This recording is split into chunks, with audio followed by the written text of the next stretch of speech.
Was اور نصیحتیں، لفظ لفظ حکمتیں، ابر علم و آگہی سے برستی بارشیں، شرع کے امور سے، دین کے شعور سے، قلب و ذہن جگمگاتے ہیں سچ کے نور سے۔ خطبہ جمعۃ المبارک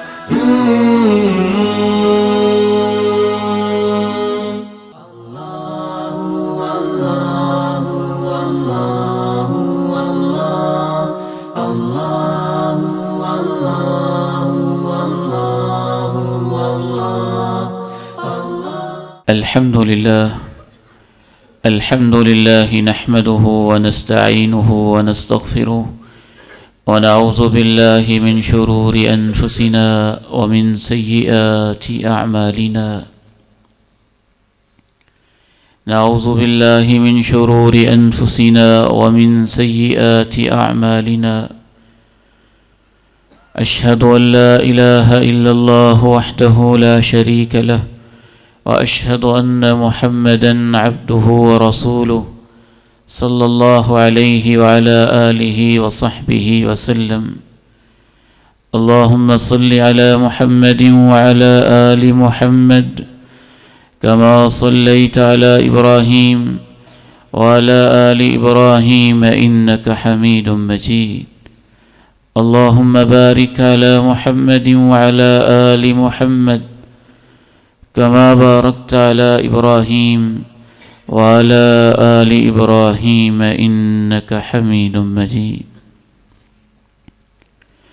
اللهم انفعني بما علمتني وعلمني ما ينفعني وزدني علما اللهم طهر قلبي من النفاق وعملي من الرياء ولساني من الكذب وعيني من الخيانة فإنك تعلم خائنة الأعين وما تخفي الصدور أما بعد فإن خير الحديث كتاب الله وخير الهدي هدي محمد صلى الله عليه وسلم وشر الأمور محدثاتها وكل محدثة بدعة وكل بدعة ضلالة وكل ضلالة في النار أعوذ بالله السميع العليم من الشيطان الرجيم من همزه ونفخه ونفثه بسم الله الرحمن الرحيم يا أيها الذين آمنوا لا يسخر قوم من قوم عسى أن يكونوا خيرا منهم ولا نساء من نساء عسى أن يكن خيرا منهن ولا تلمزوا أنفسكم ولا تنابزوا بالألقاب بئس الاسم الفسوق بعد الإيمان ومن لم يتب فأولئك هم الظالمون۔ قابل احترام میرے بھائیوں، قابل عزت سفید ریش بزرگوں اور انتہائی قابل شفقت میرے عزیزوں اور بیٹوں، سورہ حجرات قرآن مجید کی وہ عظیم ترین سورت ہے جس میں ہماری سوسائٹی کو پرامن، محبت سے بھرپور اور باہمی ہمدردی کا ایک مرکب بنانے کے لیے اللہ تعالیٰ نے خوبصورت اور عظیم ترین ہدایات دی ہیں، اور وہ چیزیں جو معاشرے کے امن کو تباہ کرنے والی، دلوں کی محبتوں کو فنا کرنے والی اور نفرتوں کے بیج بونے والی ہیں، ان تمام چیزوں سے اللہ رب العزت نے خوبصورت اسلوب میں ہمیں منع کیا ہے۔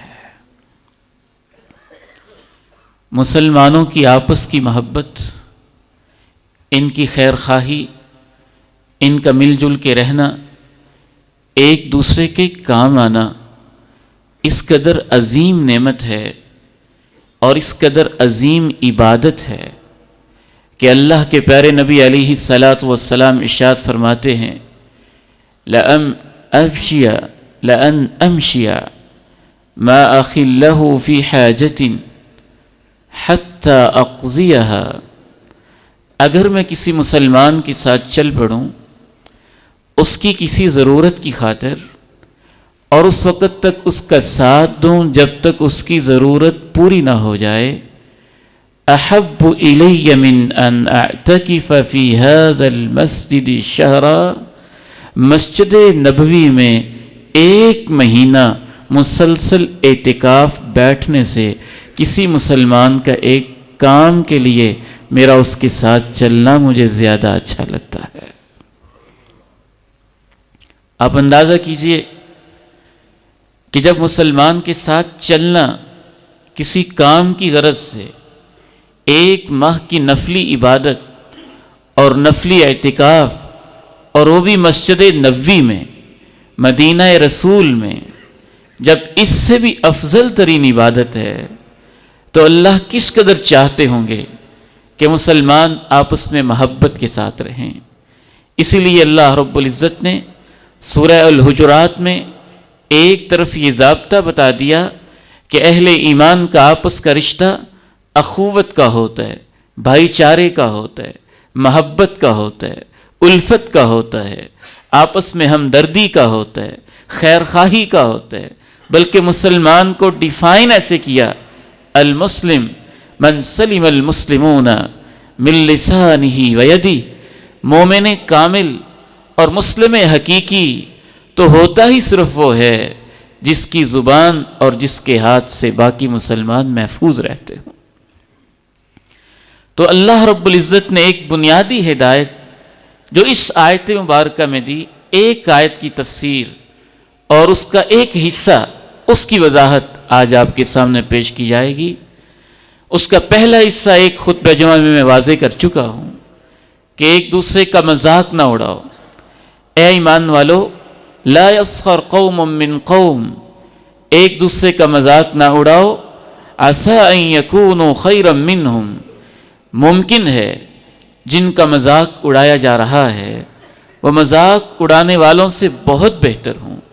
ولا نساء من نساء، عورتوں کا مذاق نہ کیا کریں، عسى ان یکن خیرا منہن، ممکن ہے جن عورتوں پہ پھپتیاں کسی جا رہی ہیں وہ مذاق کرنے والیوں سے اللہ کے ہاں بہت بہتر ہوں۔ اور دوسری تعلیم اس آیت مبارکہ میں یہ ہے وَلَا تَلْمِزُوا أَنفُسَكُمْ، اس پہ آج ہم نے رکنا ہے۔ وَلَا تَلْمِزُوا أَنفُسَكُمْ، اپنے آپ کو تانے نہ دیا کرو، اپنے آپ کو تانے نہ دیا کرو۔ وَلَا تَنَابَزُوا بِالْأَلْقَابِ، اور ایک دوسرے کو برے ناموں سے کال نہ کیا کرو، بلایا نہ کرو۔ بِئْسَ الِاسْمُ الْفُسُوقُ بَعْدَ الْإِيمَانِ، تم اہل ایمان ہو، ایمان لانے کے بعد تو ایسے فسق و فجور والی چیزوں کا نام بھی برا ہے۔ وَمَن لَّمْ يَتُبْ فَأُولَٰئِكَ هُمُ الظَّالِمُونَ، اور جو میری ہدایات کے باوجود توبہ نہیں کریں گے تو ایسے لوگ ظالم ہوں گے۔ یہ تانے نہ دیا کرو اپنے آپ کو، یہ کیا ہوتا ہے؟ عربی زبان میں لمز کا لفظ استعمال ہوا ہے، لا تلمزوا انفسکم، اپنے آپ کو تانا نہ دیا کرو۔ لمز کا معنی قرآن مجید کے عظیم مفسر اور اسلامی تاریخ کے سب سے بڑے مفسر حضرت ابن عباس رضی اللہ تعالی عنہ، صحابی رسول، جن کے لیے اللہ کے پیارے نبی نے خود دعا فرمائی تھی، اے اللہ قرآن میرے اوپر جو تو نے اتارا ہے اس کا فہم میرے اس پیارے صحابی عباس کے بیٹے عبداللہ کو نصیب فرما دے۔ وہ کہتے ہیں کہ لمز کا معنی ہے، جیسا کہ امام طبری نے تفسیر میں لکھا، لا یطعن بعضکم بعضا، تم ایک دوسرے پہ تانا زنی نہ کیا کرو۔ 2 لفظ آپس میں ملتے جلتے ہیں، ایک ہے لمز اور ایک ہے ہمز، اور قریب قریب ایسی چیزیں ہیں جو بعض دفعہ ہمیں کلیئر نہیں ہوتی۔ سب سے پہلے کہا مذاق نہ اڑایا کرو، مذاق اڑانے ہی کی ایک شکل ہوتی ہے تانے دینا، اور پھر تانے کی مختلف صورتیں ہوتی ہیں. ان میں سے ایک صورت ہوتی ہے تانا دینے کے لیے کسی کا پکا اور مستقل طور پہ نام ہی الٹا رکھ دینا. تو اس لیے آگے وہ کہا گیا. اور اس کے بعد پھر اور صورتیں بھی ہوتی ہیں. تانا دینا کیا ہوتا ہے؟ لا تلمزوا انفسکم. مفسرین نے اس کی وضاحت میں لکھا کسی شخص کے اندر کوئی نقص، کوئی کمزوری، کوئی فالٹ، کوئی عیب، کوئی گناہ، کوئی کوتاہی، کوئی لغزش، کوئی تقصیر واقعتاً پائی جاتی ہے، اور اس کے منہ پہ اسے کہنا اور تم تو ایسے کرتے ہو، تم تو ایسے کرتے ہو، تم تو ایسے کرتے ہو، تم تو ایسے کرتے ہو، اسے تانا کہتے ہیں. میں دین اسلام کی خوبصورتی پہ حیران ہوتا ہوں. ہر انسان میں کمزوریاں ہوتی ہیں. یہ نہیں ہے کہ اہل ایمان کو کمزوریوں کا پتہ نہیں ہوتا. کمزوری اگر موجود ہو اور اس کی پیٹھ پیچھے اس کا تذکرہ کیا جائے تو اسے غیبت کہتے ہیں.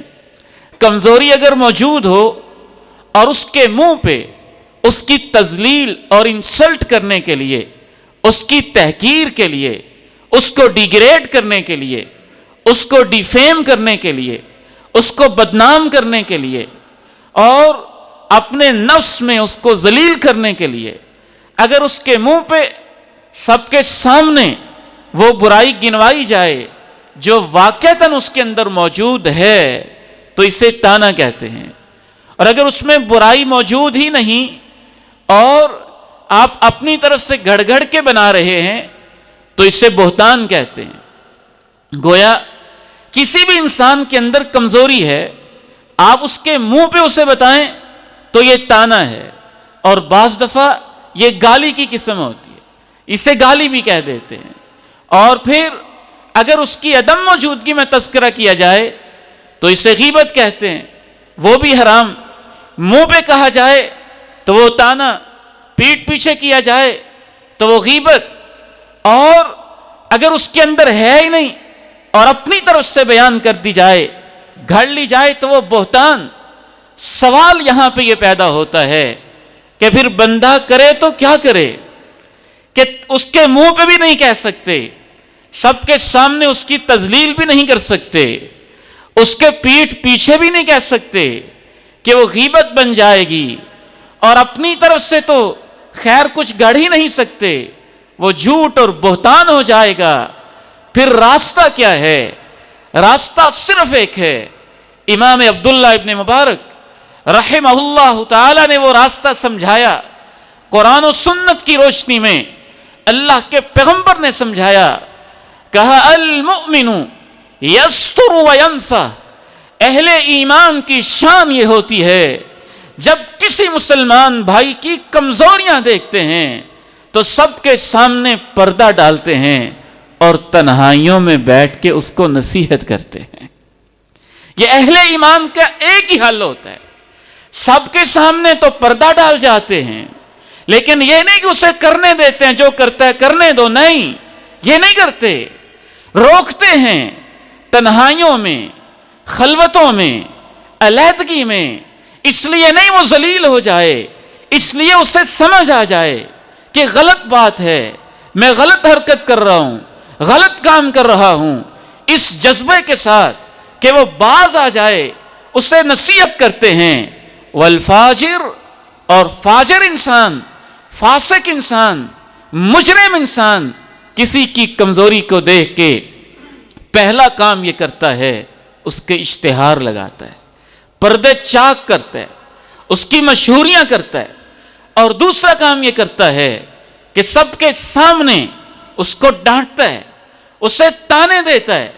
میں حیران ہو جاتا ہوں، ہم مسلمانوں کی عزت سمجھ نہیں پائے، اور 21ویں صدی کے اس دور میں اور خصوصاً پاکستان کے کلچر میں رہتے ہوئے، بر صغیر کی ثقافت اور یہاں کے پسماندہ ماحول میں رہتے ہوئے، ہمارے نزدیک ایک مسلمان کی عزت کی وہ حساسیت رہی ہی نہیں جو شریعت ہمارے ذہنوں میں پیدا کرنا چاہتی تھی. حجۃ الوداع کا موقع ہے، زندگی کا حاصل ہے، مسلمانوں کا سب سے بڑا اجتماع ہے. اور اللہ کے پیغمبر جاتے ہوئے کہتے ہیں لوگوں کون سا شہر، فلاں شہر، کون سا مہینہ، فلاں مہینہ، اختصار سے عرض کر رہا ہوں کون سی جگہ، مقدس جگہ، کون سا مہینہ، مقدس مہینہ، کون سا دن، محترم دن. فرمایا یاد رکھنا الا کل المسلم علی المسلم حرام دمه وماله وعرضه كحرمة يومكم هذا في شهركم هذا في بلدكم هذا. خبردار سن لینا، اور پہلے کہہ بھی رہے ہیں شاید آج کے بعد، اس سال کے بعد میری تم سے ملاقات نہ ہو سکے، یہ میرا الوداعی حج ہو. سن لو مجھ سے، سیکھ لو دین کو. اور جو سکھا رہے ہیں اس میں یہ بھی کہہ رہے ہیں ہر مسلمان کی عزت، ہر مسلمان کا مال اور ہر مسلمان کا خون تمہارے لیے ایسے ہی قابل احترام ہے جس طرح یہ شہر، یہ مہینہ اور یہ دن قابل احترام ہے. صحیح بخاری کی حدیث ذرا اٹھائیے، واضح ہوگا کہ تانا دینا کس حد تک ناجائز ہے، کس حد تک ناجائز ہے. زنا کتنا بڑا جرم ہے، بے حیائی کتنا بڑا جرم ہے، فحاشی کتنا بڑا جرم ہے. اور صحیح بخاری میں اللہ کے پیارے نبی ارشاد فرماتے ہیں اذا زنت امۃ احدکم، اگر تم میں سے کسی کی لونڈی ہو، اس نے اپنی پاکٹ سے خریدی ہو، اس کی پیمنٹ کی ہوئی ہو، کوئی آزاد عورت نہیں، کسی کی عزت نہیں، کسی کی خاص جو آزاد عورتوں والا ایک خاص مقام ہوتا تو اس معاشرے میں وہ والی نہیں، لونڈی کے بارے میں کہہ رہے ہیں. زر خرید جس کی تم نے قیمت ادا کی، اللہ کے پیغمبر کہتے ہیں اگر وہ زنا کرے، جرم کرے، حتیٰ کہ تبین حملھا، اس زنا کی وجہ سے وہ حاملہ ہو جائے اور اس کا حمل نظر آنے لگ جائے، آپ فرماتے ہیں فلیجلدھا، اس کا مالک اس کو سزا تو دے دے، زنا کے کوڑے تو لگا لے، ولا یسرب، لیکن اس کو زنا کا تانا نہ دے. جو سزا بنتی دے لے، کوڑے لگا لے، لیکن اس کو تانا نہ دے کہ تو ہے ہی بری، تو ہے ہی فحشا. صحیح بخاری کی حدیث مبارکہ میں خود پڑھ کے حیران ہو گیا. اللہ تجھے مسلمانوں کی عزت کتنی پیاری لگتی ہے اور تانا دینا کتنا بڑا جرم ہے. اللہ کے پیغمبر نے مزید فرمایا اگر وہ دوبارہ زنا کرے، دوبارہ اس کو سزا دے، ولا یسرب، لیکن اس کو تانا نہ دے، اس کو تانا نہ دے. ایک روایت میں ہے کہ تیسری مرتبہ زنا کرے، پھر اس کو سزا دے، پھر اس پہ حد نافذ کرے، پھر اس کو کوڑے تو لگائے جو اس کی شرعی سزا بنتی ہے، لیکن ولا یسرب، اس کو تانا نہ دے. صحیح مسلم کی ایک روایت میں یہ اضافہ ہے اگر وہ چوتھی مرتبہ زنا کرے، تانا اس کو پھر بھی نہ دے، اس سے جان چھڑانے کے لیے ایک بالوں کی رسی کی قیمت بھی اس کی لگتی ہو تو بیچ کے اس سے فارغ ہو جائے، اس کو وارے کر دے، اس سے جان چھڑا لے. شاید ماحول بدلنے سے اس کی زندگی بدل جائے، لیکن تانے کی اجازت نہیں دی، تانا دینے کی اجازت نہیں دی. جب آپ کسی کو تانا دیتے ہیں، آپ اس کی پوری شخصیت کے اوپر ایسی چوٹیں لگاتے ہیں. لفظ تان کا معنی ہی ہوتا ہے نیزے لگانا. آپ اس کی شخصیت کو مجروح کر کے رکھ دیتے ہیں. کبھی کبھی آپ اس کے لیے توبہ کے دروازے بند کر دیتے ہیں اور آپ یہ سمجھ رہے ہوتے ہیں کہ تو ہے ہی چور، تو ہے ہی فسادی، تو ہے ہی ڈاکو، تو ہے ہی زانی، تو ہے ہی چور، تو ہے ہی کرپٹ، تو ہے ہی خائن. یہ جب ہم تانے دیتے ہیں، چاہے اپنے بچوں کو دیں، چاہے اپنی بیوی کو دیں، چاہے اپنے رشتہ داروں کو دیں، چاہے اپنے ملازموں کو دیں، چاہے اپنے نوکروں کو دیں، تو ہم در پردہ یہ کہہ رہے ہوتے ہیں کہ تو ایسے ہے اور ایسے ہی رہے گا، تو ایسے ہے اور ایسے ہی رہے گا، ہم اس کی تربیت نہیں کر رہے ہوتے، ہم تو اپنا غصہ نکال رہے ہوتے ہیں اور اس کو ذلیل کر رہے ہوتے ہیں، اس کی انسلٹ کر رہے ہوتے ہیں، اس کی شخصیت پہ نیزے برسا رہے ہوتے ہیں اور اس کے دل پہ چھریاں چلا رہے ہوتے ہیں. اور بعض دفعہ تانا دینا اس لیے بھی کبیرہ گناہوں میں ہو جاتا ہے.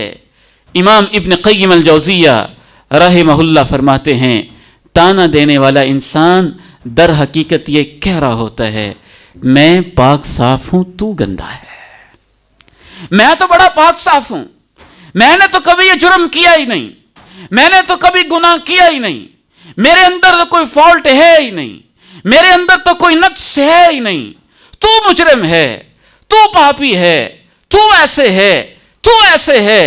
امام ابن قیم الجوزیہ رحمہ اللہ تانا دینے والے کی شخصیت کا پردہ چاک کرتے ہوئے ایک اور پرت کھولتے ہوئے لکھتے ہیں کہ تانا دینے والا انسان بالعموم تکبر کا مریض ہوتا ہے، وہ اپنے آپ کو بڑا سمجھتا ہے.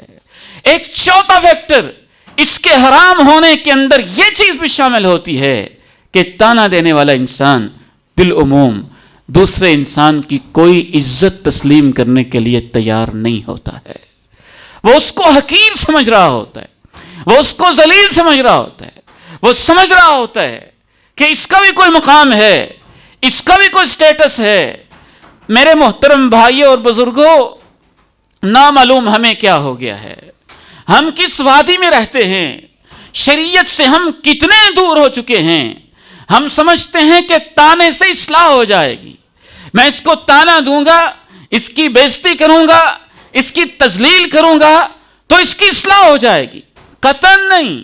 پہلا حل تو یہ ہے کہ آپ پردہ پوشی کریں اور اس کو نصیحت کریں.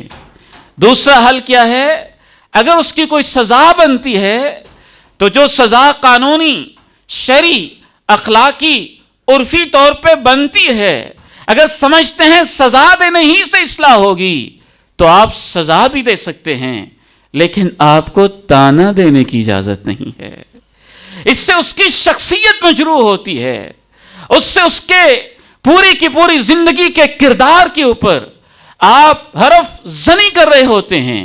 بلکہ ماہرین نفسیات تو یہ کہتے ہیں کہ جو والدین اپنے بچوں کو ہر وقت تانا دیتے رہتے ہیں نا، تو بڑا گندا ہے، تو بڑا سست ہے، تو پاگل ہے، تو احمق ہے، تو گدھا ہے، تو ایسے ہے، تو بے عقل ہے، تو بے شعور ہے، تو ایسے ہے، تو ایسے ہے. ہم تو اپنے بچوں کی تربیت بھی اس انداز میں کر رہے ہوتے ہیں. ماہرین نفسیات یہ لکھتے ہیں اس معصوم بچے کے ذہن میں یہ بات نقش ہو جاتی ہے، میری ماں بھی کہتی ہے تو سست ہے، باپ بھی کہتا ہے تو سست ہے، تو میں سست ہی ہوں گا، میں سست ہی ہوں گا. پھر وہ ہمیشہ کے لیے اپنے آپ کو سست ہی بنا کے رکھتا ہے. بڑوں کا فیصلہ ہے نا وہ مان لیتا ہے، تو جھوٹا ہے، بڑوں کا فیصلہ ہے وہ مان لیتا ہے، پھر ساری زندگی جھوٹ ہی بولتا جاتا ہے. اللہ میں تیرے قرآن پہ قربان جاؤں، تیرے پیغمبر کی باتوں پہ قربان جاؤں. تو نے مسلمانوں کو سمجھایا اور کیسے کیسے سمجھایا. وَلَا تَلْمِزُوا أَنفُسَكُمْ، اپنے آپ کو تانے نہ دیا کرو. میں خود ایک معاشرے کا ممبر ہوں، ایک سوسائٹی کا رہنے والا ہوں. آپ ان دونوں چیزوں میں فرق محسوس کریں گے. آپ نصیحت کریں، پردے میں کریں، خلوت میں کریں، تنہائی میں کریں، مجرم کو شرمندگی ہوگی، میں نے غلطی کی ہے، اس کی پیشانی عرق آلود ہوگی، وہ اپنی غلطی کا اعتراف کرے گا، اور اگر اس کا ضمیر زندہ ہے تو اصلاح کی کوشش کرے گا. اگر آپ سزا دیں گے تو اس کو سزا مل جائے گی، بعض لوگوں کی ایسے اصلاح ہو جائے گی. اگر آپ اس کو تانا دیں گے تو اس کی اصلاح نہیں ہوگی، الٹا جتنے آپ نے تانے دیے ہیں تیار رہیں اتنے واپس بھی آئیں گے. جتنی آپ نے باتیں کر لی ہیں اتنی وہ آپ کے بارے میں کرے گا، اور ہر صورت میں کرے گا. اس کے منہ میں بھی زبان ہے. اس لیے رب کریم نے کہا وَلَا تَلْمِزُوا أَنفُسَكُمْ، اپنے آپ کو تانے نہ دیا کرو، اپنے آپ کو تانے نہ دیا کرو۔ ہم 10 کریں گے تو وہ 2 کر لے گا، ہم 20 کریں گے تو وہ 5 کر لے گا، کبھی ہم 20 کریں گے تو وہ 40 کر لے گا۔ جیسے بھی ہوگا آپ کے دیے ہوئے تانے آپ تک واپس تو آئیں گے اور ہر صورت میں آ کے رہیں گے۔ بات کو آگے بڑھاتے ہیں۔ تانے دینے کی پھر مختلف صورتیں ہوتی ہیں۔ اس کے فیکٹرز کو دیکھا جائے نا کہ تانے کی وجہ کبھی تکبر بن رہا ہے، تانے کی وجہ کبھی کسی کو حقیر سمجھنا، یہ چیز بن رہی ہے۔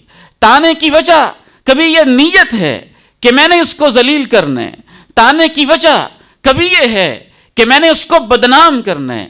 جب یہ سارے فیکٹرز مل جاتے ہیں تو مفسرین کا فیصلہ ہے کہ تانا دینا رب کریم کے نزدیک کبیرہ گناہوں میں اس کا شمار ہوتا ہے، کبیرہ گناہوں میں شمار ہوتا ہے، کیونکہ اس کے اسباب یہ ہوتے ہیں، اس کے پیچھے فیکٹرز یہ ہوتے ہیں۔ تانا دینا کسی کو بھی جائز نہیں۔ اللہ کے پیارے نبی علیہ الصلوۃ والسلام ہماری زبانوں کو اتنا محتاط رکھنا چاہتے ہیں، بعض لوگ اپنے آپ کو تانے دیتے ہیں۔ اللہ کے پیارے نبی نے اس کی بھی اجازت نہیں دی، اس کی بھی اجازت نہیں دی کہ آپ برسر عوام سب کے سامنے اپنے آپ کو کہیں میں بڑا گندا ہوں، میں بڑا ایسے ہوں، میں بڑا ایسے ہوں۔ اس کی بھی علماء نے اجازت نہیں دی، اور کمال کی وجہ لکھی، وجہ یہ لکھی کہ بالعموم جو انسان بھرے مجمع میں اس طرح کے الفاظ بولتا ہوتا ہے، اس کا کبھی کبھی مقصد یہ ہوتا ہے کہ سارا مجمع کہے نہیں تم تو بڑے نیک ہو، تم تو بڑے نیک ہو۔ یعنی وہ یہ نہیں کہنا چاہ رہا ہوتا کہ میں برا ہوں، وہ لوگوں سے یہ سننا چاہ رہا ہوتا ہے کہ سارے کہیں نہیں تم تو بڑے اچھے ہو، تم تو بڑے صالح ہو۔ یہ کہنے تنہائیوں میں کہو، یہ کہنے رب سے کہو، خلوتوں میں کہو، علیحدگیوں میں کہو، راتوں کو اٹھ کے کہو، اعتکاف کے خیموں میں کہو، اپنی تنہائیوں میں کہو۔ اللہ کے پیارے نبی علیہ الصلوۃ والسلام الفاظ میں بھی ادب سکھانا چاہتے ہیں۔ آپ نے 2 ٹوک ارشاد فرمایا، لا یقل احدکم خبثت نفسی، میری امت کے لوگوں یہ نہ کہا کرو میرا نفس بڑا خبیث ہے، ہاں یہ کہہ لیا کرو لقست نفسی، میں بڑا کمزور ہوں، میرے اندر کمزوریاں پائی جاتی ہیں، میرے اندر کوتاہیاں پائی جاتی ہیں۔ ضرورت کے پیش نظر آپ یہ کہہ سکتے ہیں، لیکن اس کے لیے بھی مناسب الفاظ کا انتخاب کریں، اچھے اور احسن الفاظ کا انتخاب کریں۔ تانا دینا اس کی پھر مختلف شکلیں قرآن مجید سے سمجھ میں آتی ہیں۔ سب سے پہلی اس کی شکل اور صورت ہوتی ہے کسی کو اس کے نسب پر تانا دینا، اس کے خاندان کا تانا دینا، اس کے باپ کا تانا دینا، اس کی ماں کا تانا دینا، اس کے بھائیوں کا تانا دینا، اس کی بہنوں کا تانا دینا۔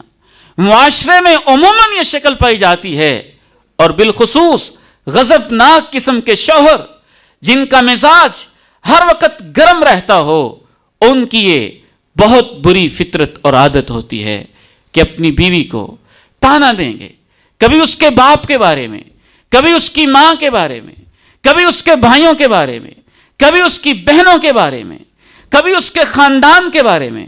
تمہارا خاندان ایسا، تمہارا باپ ایسا، تمہاری ماں ایسی، تمہارا پورے کا پورا شہر ہی ایسا۔ نسب کے تانے، خاندان کے تانے، برادری کے تانے، ذات کے تانے، کاسٹ کے تانے، بالعموم اللہ کے پیغمبر نے اس تانے کو اتنا برا شمار کیا۔ آپ نے کہا اثنتان فی امتی ہما بہم کفر، 2 عادتیں ایسی ہیں میری امت میں پائی جاتی ہیں لیکن دونوں عادتیں کافرانہ ہیں، کفر والی ہیں۔ الطعن فی الانساب، نسب کے اندر تانے دینا، والنیاحۃ علی المیت، اور مرگ کے موقع پہ میت پہ بہن کرنا، نوحہ کرنا، گریبان چاک کرنا، اونچی آواز نکال کے یوں بہن کے انداز میں رونا، اور اس طرح کی کیفیت اختیار کرنا۔ فرمایا یہ عادتیں میری امت میں ہیں لیکن ہیں کفر والی عادتیں، ہیں کفر والی عادتیں۔ جناب ابو ذر رضی اللہ تعالی عنہ تشریف لا رہے ہیں، خوبصورت پوشاک پہنی ہے، جیسے اپنی ہے ویسے ہی غلام کی ہے۔ پوچھنے والا پوچھتا ہے ابو ذر یہ کیا مسئلہ؟ کہنے لگے ایک وہ دور تھا اللہ کے پیارے نبی علیہ السلام موجود تھے، صاببت رجلا، میرا ایک انسان سے جھگڑا ہو گیا، عیرتہ بأمی، میں نے اس کو اس کی ماں کا تانا دیا تھا، تو ایسا اور تیری ماں ایسے۔ جناب ابو ذر کہتے ہیں دونوں جہانوں کے سردار علیہ السلام نے مجھے دیکھا اور کہا انک امرؤ فیک جاہلیہ، ابو ذر مسلمان تو ہو گئے ہو لیکن کافروں والی عادتیں ابھی تمہارے اندر ہیں، جاہلیت والی باتیں کر رہے ہو، دور جاہلیت والی، دور کفر والی باتیں کر رہے ہو، اور اس کو اس کی ماں کا تانا دے رہے ہو۔ خصوصاً ہم بر صغیر کے لوگ اور ہندوستان کے سابقہ باسی اور ہندوؤں کے ہمسائے ہیں، اور ہندو سماج پورے کا پورا ذات پات کی تقسیم کے اوپر مبنی تھا، برہمن، کھتری، ویش اور شودر، 4 ذاتوں کی تقسیم قانونی، عرفی، سماجی، مذہبی، معاشرتی، معاشی ہر لحاظ سے اس ظالم معاشرے نے یہ تقسیم کر دی تھی، اور اس تقسیم کے اثرات آج تک ہمارے معاشرے میں پائے جاتے ہیں۔ کسی سے کوئی کمزوری ہوئی، تیری تو ذات ہی ایسے ہے، تو ہے ہی کمی، تو ہے ہی کمین، تو فلاں برادری کا ہے، تو فلاں ذات کا ہے۔ مجال ہے کہ ہم سب برادریوں کو بحیثیت انسان برابر سمجھ جائیں، اسے تعارف اور پہچان کی بنیاد سمجھیں، تو نسب پہ تانا دینا، خاندان پہ تانا دینا، ماں باپ کے بارے میں تانا دینا، بالخصوص اگر اس تانے کے لیے لعنت کا لفظ آ جائے تو جو کبیرہ گناہ ہیں ان میں سے بھی جو اکبر الکبائر ہیں اس کا شمار پھر ان گناہوں میں آ جاتا ہے۔ اگر آپ نے کسی کی ماں پہ، کسی کے باپ پہ لعنت کر دی، یا تانا دیتے ہوئے لعنت کا لفظ استعمال کر دیا، تو پھر تانے کے لیے الفاظ کی حساسیت اپنی ہوتی ہے، الفاظ کی اپنی شخصیت ہوتی ہے۔ کبھی یہ نیزے لگاتے ہیں، کبھی چوکے لگاتے ہیں، کبھی زخم کرتے ہیں، کبھی گھائل کرتے ہیں، کبھی دلوں کو توڑتے ہیں، کبھی نفرتوں کے بیج بوتے ہیں، اور ان میں سے لعنت کا لفظ اس قدر خطرناک ہوتا ہے۔ سنن نبی داؤد میں اللہ کے پیارے نبی علیہ السلام ارشاد فرماتے ہیں جب کوئی انسان لعنت کا لفظ بولتا ہے تو یہ لفظ تو جانا ہے نا کہیں، یہ ضائع نہیں ہوتے لفظ، ہر لفظ ہمارے ریکارڈ میں لکھا جا رہا ہے۔ تصعد اللعنہ الی السماء، لعنت کا لفظ آسمانوں کی طرف جاتا ہے۔ تغلق ابواب السماء دونہا، یہ اتنا بھاری لفظ ہوتا ہے 7 آسمانوں کے دروازے بند ہو جاتے ہیں، 7 آسمانوں کے دروازے بند ہو جاتے ہیں۔ پھر یہ لعنت کا لفظ زمین پہ اترتا ہے، زمین کے سارے دروازے بند ہو جاتے ہیں۔ اللہ کے پیارے نبی ارشاد فرماتے ہیں تذهب یمینا و شمالا، پھر لعنت کا لفظ مشرق میں جاتا ہے، مغرب میں جاتا ہے، دائیں طرف جاتا ہے، بائیں طرف جاتا ہے، یمین و شمال میں سارے بر اعظم آ جاتے ہیں، زمینوں کے چکر لگاتا ہے۔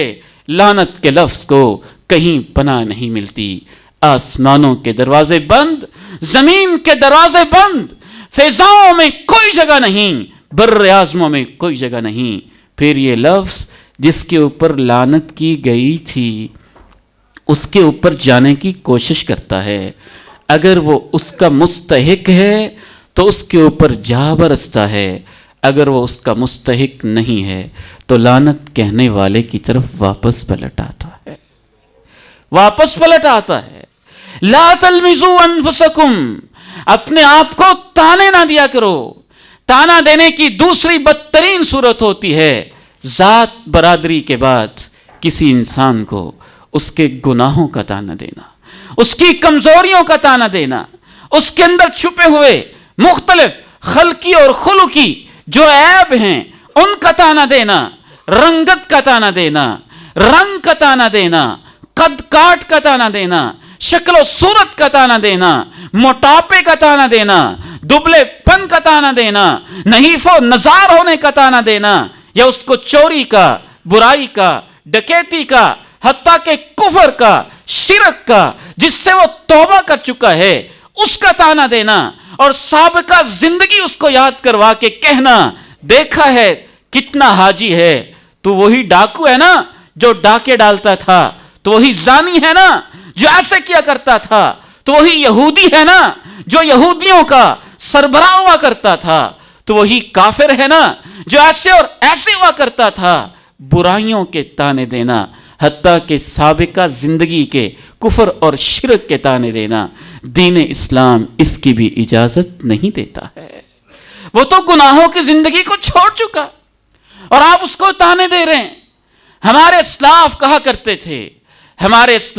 کرتے تھے، من عیر اخاہ بشیء لم یمت حتی یقع فیہ، جو اپنے کسی مسلمان بھائی کو ایسے گناہ کے بارے میں تانا دے جس سے وہ توبہ کر چکا ہے، اس کی موت اس وقت تک نہیں آئے گی جب تک وہ خود اس گناہ میں مبتلا نہیں ہو جائے گا۔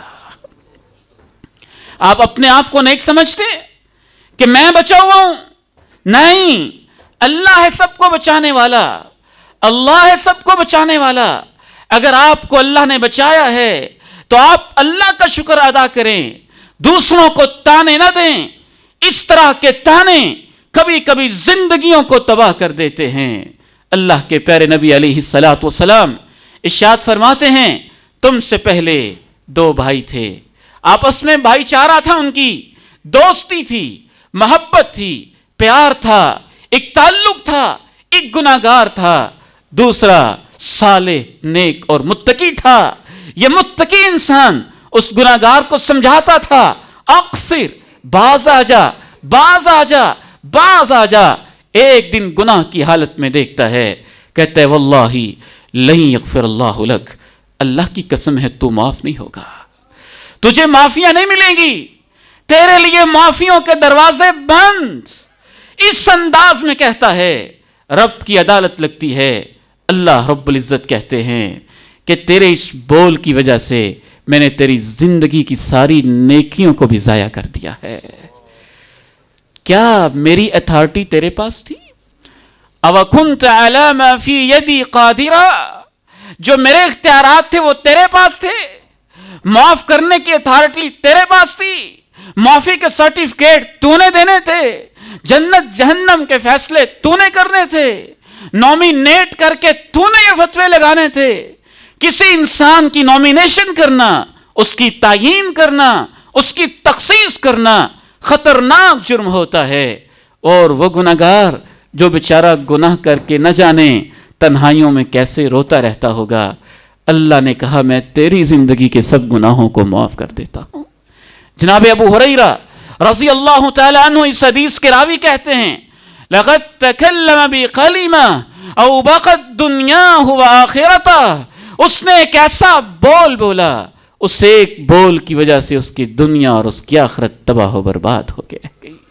گناہگاروں کو سمجھایا کریں، ان کے لیے تڑپا کریں، ان کے لیے رویا کریں، ان کے لیے دعائیں کیا کریں، ان کو نصیحت کیا کریں، ان کو دینی پروگراموں کی دعوت دیا کریں، ان کو مسجدوں میں ساتھ لے کے آیا کریں، ان کو علم کے حلقات میں انوائٹ کیا کریں، ان کو مسجد اسحاق میں ساتھ لایا کریں، کبھی ان کے لیے پسیج جایا کریں، کبھی ان کے لیے رویا کریں، ان کو تانے دیتے رہنا کہ تو ایسے اور تو ایسے۔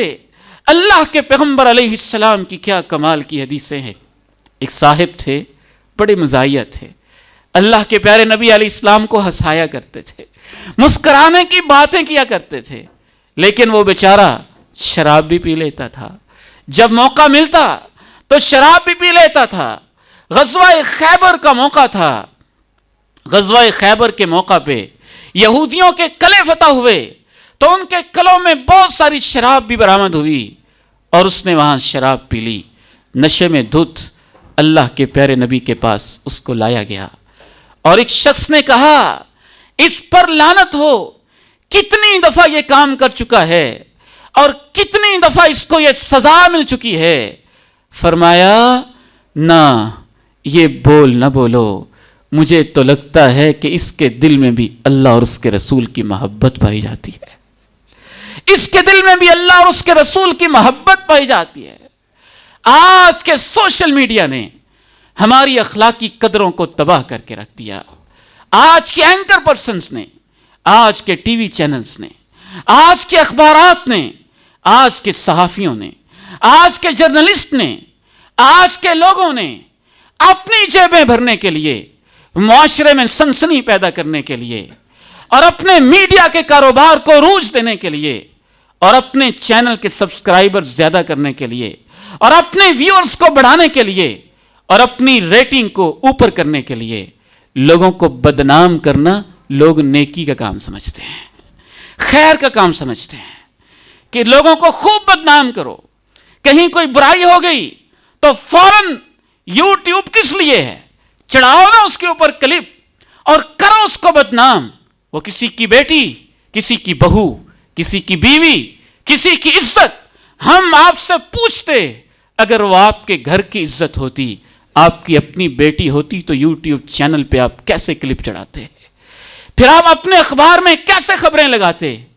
اور میرے محترم بھائی اور بزرگوں، اگر یہ چاہتے ہو نا، اگر یہ چاہتے ہو روز محشر ہو، اللہ کی عدالت ہو، اور اللہ مجھے اور آپ کو کہہ دے میرے بندے میں تیرے سارے گناہوں پہ پردے ڈال دیتا ہوں، تو پھر تم بھی پردے ڈالنا سیکھ لو، تم بھی پردے ڈالنا سیکھ لو۔ تانے کے اندر بنیادی چیز یہ ہوتی ہے کہ آپ میں پردہ ڈالنے کا جذبہ ہی نہیں ہے، آپ اس کی پردہ پوشی کرنا ہی نہیں چاہتے، بڑے مجمع میں اس کو تانا دے کے بدنام کرنا چاہتے۔ خیر خواہی کریں، نصیحت کریں، سٹنگ کریں، میٹنگ کریں، دعوت کریں، خلوت میں سمجھائیں، یہ فرض ہے، وہ ہم پورا کرتے نہیں۔ اور اشتہار لگانا، بدنام کرنا، پروپیگنڈا کرنا اور معاشرے کی برائیوں کو اچھالنا، یہ ہمارا شیوا بن چکا۔ اللہ کے پیارے نبی علیہ السلام تشریف فرما ہے، ایک صحابی جلیل حضرت ماعز بن مالک الاسلمی رضی اللہ عنہ وارضا تشریف لا کے کہتے ہیں، پورا منظر ذہن میں رکھنا، طہرنی یا رسول اللہ، اے اللہ کے نبی پاک کر دیجئے، انی قد زنیت، مجھ سے برائی ہو گئی ہے، مجھ سے برائی ہو گئی ہے، جیا نہیں جاتا، زمین پہ چلا نہیں جاتا، رہنے کو دل نہیں چاہتا، اللہ کے سامنے کیا منہ لے کے جاؤں گا، شادی شدہ ہو کر بھی میں دوسرے کی عزت پہ ہاتھ ڈال بیٹھا، آپ مجھے پاک کر دیجئے نا، بجائے اس کے کہ مجھے جہنم کی آگ میں ڈال کے پاک کیا جائے، مجھے پاک کر دیجئے۔ الفاظ کی ترجمانی میں اپنے انداز میں کر رہا ہوں، حدیث کے الفاظ ہیں، مجھے پاک کر دیجئے۔ کہا ارجع تب الی اللہ، واپس چلے جاؤ، ایسے میرے سامنے یہ بات نہ کرو، اللہ سے جا کے معافی مانگ لو، اللہ سے جا کے معافی مانگ لو۔ رجع غیر بعید، چند قدم پلٹا تھا، پھر ضمیر نے بیٹھنے نہ دیا، اللہ کے نبی مجھے پاک کر دینا، کہا تو ہے واپس چلے جاؤ، اللہ سے معافی مانگو اور توبہ کرو۔ چند قدم گیا، پھر واپس پلٹ آیا، 3 دفعہ واپس کیا، چوتھی دفعہ بھی ایک روایت کے مطابق واپس کیا، اور پھر یہ 4 طریقے ہو گئے نا پردہ ڈالنے کے، واپس بھیج بھیج کے کہہ رہے ہیں یہ تمہارا رب کا معاملہ ہے، معافی مانگو، توبہ کرو، اللہ معاف کرنے والا ہے، رب کے ساتھ سودے کرو، بڑی محفل میں اپنے پردے کیوں چاک کرتے ہو۔ 4 مرتبہ کے بعد جب اس کا اصرار غالب آیا، 5واں طریقہ پردہ ڈالنے کا، صحابہ سے پوچھا یہ پاگل تو نہیں ہے، ابھی ہی جنون، پاگل تو نہیں ہے، دیوانہ اور مجنون تو نہیں، یوں ہی آ کے کہہ رہا ہو؟ صحابہ نے کہا نہیں، اچھا بھلا نیک سمجھدار انسان ہے، بس اس سے غلطی ہو گئی ہے۔ 6واں طریقہ، کہا دیکھو اس وقت نشے میں تو نہیں ہے، نشے میں تو نہیں ہے، کہیں نشے میں ایسی باتیں کر رہا ہو اور اس کو پتہ نہ چل رہا ہو کہ میں کیا کہہ رہا ہوں۔ صحابی اٹھا، منہ کو سونگا، کہا نہیں، کوئی شراب کی بدبو، کوئی نشے کا اثر نظر نہیں آتا ہے۔ 6واں طریقہ، اس کو بلا کے کہا تم جانتے ہو زنا کیا ہوتا ہے؟ تم جانتے ہو زنا کیا ہوتا ہے؟ 7واں طریقہ، پھر بھی کوشش ہے پردہ ہی پڑا رہ جائے۔ پوچھا ممکن ہے تم نے صرف ٹچ کیا ہو، بوسو کنار کی حد تک معاملہ ہو، بڑا گناہ تم نے نہ کیا ہو اور تم اس کو ہی زنا سمجھ کے زنا زنا کہہ رہے ہو، لعلک قبلتہ او غمزتہ، شاید اس حد تک بات رہی ہو۔ اس نے کہا نہیں اللہ کے پیارے نبی، بس مجھے پاک کر دیں، مجھ سے گناہ ہو گیا ہے۔ پھر گڑھا کھودا گیا، حد نافذ کی گئی۔ پردہ ڈالنے کا اب 7واں انداز دیکھیے، 2 صحابی آپس میں تبصرے کرتے ہیں، گناہگار تھا، گناہ ہو گیا، رب نے پردہ ڈالا تھا، اس نے خود آ کے کیوں چاک کر دیا؟ اب یہ جانور کی موت مارا گیا، اس کو ایسے نہیں کرنا چاہیے تھا۔ آپ نے بات سنی، خاموش رہے۔ ایک گدھے کی لاش نظر آئی، مرا پڑا، مردار نظر آیا، اور ان دونوں سے کہا آؤ اور اس مردار کا، میت کا، سڑان کا، بدبودار لاش کا گوشت کھاؤ نا۔ کہنے لگے اللہ کے پیارے نبی اس کا گوشت کون کھاتا ہے؟ کہا جو تم نے مائز پہ تبصرے کیے ہیں وہ اس سے بھی بری بات ہے، وہ اس سے بھی بڑا حرام ہے۔ یہ تم مردار کا گوشت نہیں کھاتے ہو، اور جو تم نے اس گناہگار انسان پہ تبصرے کیے ہیں وہ اس سے بڑا حرام ہے۔ پردہ ڈالنے کا 8واں طریقہ، اے اللہ کے پیارے نبی میں آپ کی تعلیمات پہ قربان جاؤں۔ کہا تم یہ تبصرے کر رہے ہو اور میں نبوت کی آنکھوں سے دیکھ رہا ہوں، وہ تو جنت کی نہروں کی تیراکیاں کر رہا ہے، وہ جو جنت کی نہروں میں سیر کر رہا ہے۔ آئیے میرے بھائیوں، پردہ ڈالنا سیکھیں، نصیحت کیا کریں، سمجھایا کریں۔ کوئی سزا قانونی بنتی ہے اور آپ سمجھتے ہیں اس کے بغیر یہ نہیں سمجھے گا تو وہ سزا بھی آپ دلوا سکتے، لیکن بس محض بدنام کرنا، تانے دینا، قرآن کہتا ہے اپنے آپ کو تانے نہ دیا کرو۔ اللہ میری اور آپ کی حفاظت فرمائے۔ وآخر دعوانا الحمدللہ رب العالمین۔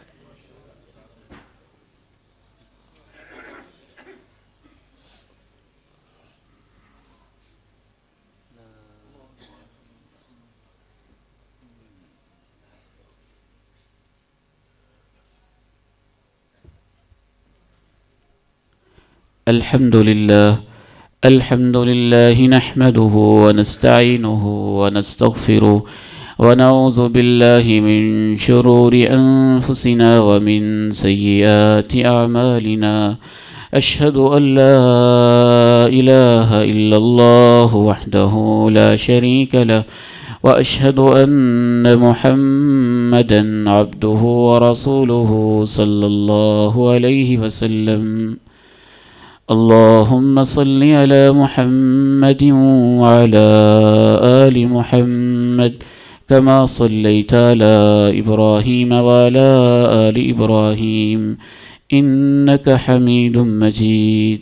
اللهم بارك على محمد وعلى آل محمد كما باركت على إبراهيم وعلى آل إبراهيم إنك حميد مجيد۔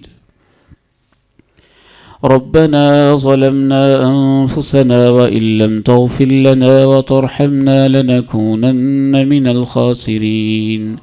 ربنا آتنا في الدنيا حسنة وفي الآخرة حسنة وقنا عذاب النار۔